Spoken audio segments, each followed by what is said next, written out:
பிரியமானவர்களே, ஒரு பிலீவர் ஆலயத்துக்குள்ளே வந்தார்னா, அவரிடம் கேளுங்க. அவங்க எத்தனையோ வேதனைகள் மத்தியே வந்து கொண்டிருக்கும். ஸோ அவங்க சர்ச்சுக்குள்ளே வருவதற்கு ஏதாவது ஒரு காரணம் இருக்கும். ஒன்றா அவங்க கடன் பிரச்சனைகள் இருக்கத்தான் செய்யும். இல்லை அப்படின்னா வியாதியின் கட்டுகளினால் பாதிக்கப்பட்டவர்களாக இருக்கும். இல்லைன்னா குடும்ப சூழ்நிலைகள், குடும்பத்தில் சமாதானம் இல்லாமல் இருக்கும்.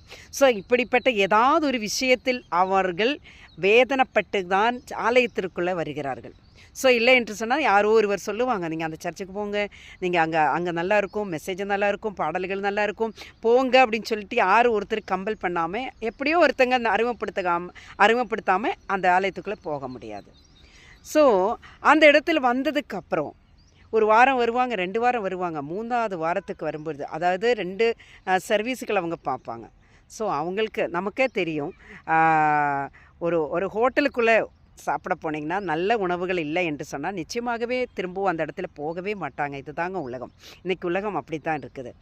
இங்கே பாருங்கள், இவங்களுக்கும் வரும்போதெல்லாம் இவங்க எல்லோரும் சேர்ந்து சொல்லுவாங்க, சிஸ்டர் உங்களுக்காக நாங்கள் ஜெபிச்சுக்கிறோம், உங்கள் விஷயங்களுக்காக நாங்கள் ஜெபிக்கிறோம், பிரதர் நாங்கள் ஜெபிச்சு கொண்டு தான் இருக்கேன், கவலைப்படாதீங்க, ஒன்றுக்கும் கவலைப்படாதீங்க, நீங்கள் சந்தோஷமாக இருங்க, உங்களுக்கு ஏதாவது இதேன்னு ஒரு கஷ்டம் இருக்குமானால் நிச்சயமாகவே எங்களோட சொல்லுங்கள், எங்களை தெரியப்படுத்தாமல் இருந்துடாதீங்க.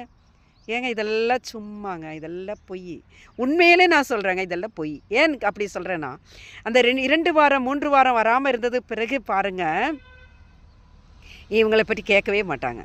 ஒரு அட்லீஸ்ட் ஒரு ஃபோன் கால் ஆகுதும் பண்ணி, என்ன எப்படி இருக்கீங்க சிஸ்டர், பிரதர் எப்படி இருக்கீங்க, நல்லா இருக்கீங்களா, உங்களுக்கு ஏதாவது பிரச்சனையா, எதுவுமே விசாரிக்க மாட்டாங்க.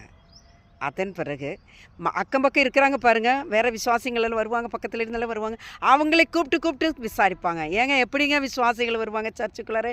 ஆலயம் என்று சொன்னால் தேவன் வசிக்கும் இடம், தேவன் தங்கும் இடம், அதாங்க ஆலயம். அந்த ஆலயத்துக்குள்ளே வரும்பொழுது ஒரு சமாதானம் கிடைக்க வேண்டும் இல்லையா? நிச்சயமாகவே அது நாம் பேசுகிற விதத்தில் இருக்கும், நம்ம பழகிற விதத்தில் இருக்கும். இதெல்லாம் இல்லை அப்படின்னு சொன்னிங்கன்னா நம்மளை விட்டு போயிடுங்க, சர்ச்சு காலி ஆகிடும்.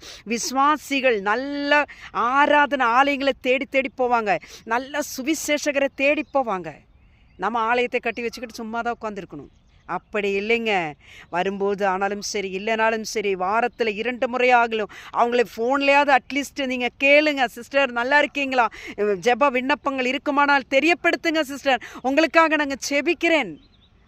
மிஞ்சி போனால் அவங்க வீட்டுக்காக போங்க, போய் அவங்களை விசாரிங்க, கேளுங்க. இல்லை அப்படின்னு எப்படிங்க சபை நடத்த முடியும்? சபை எப்படி வளரும்?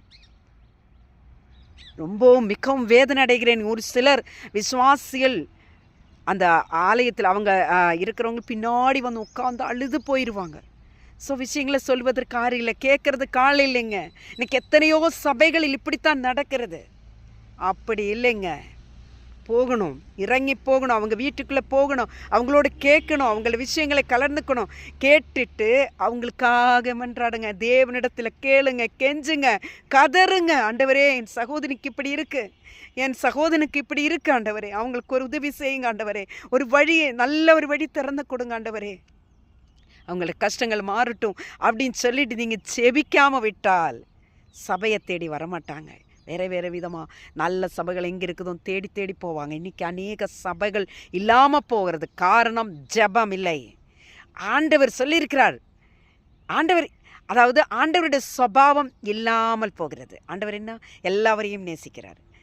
ஆமென், ஸ்தோத்திரம். ஆனால் நேசம் பாசம் எதுவுமே இன்றைக்கி இல்லைங்க.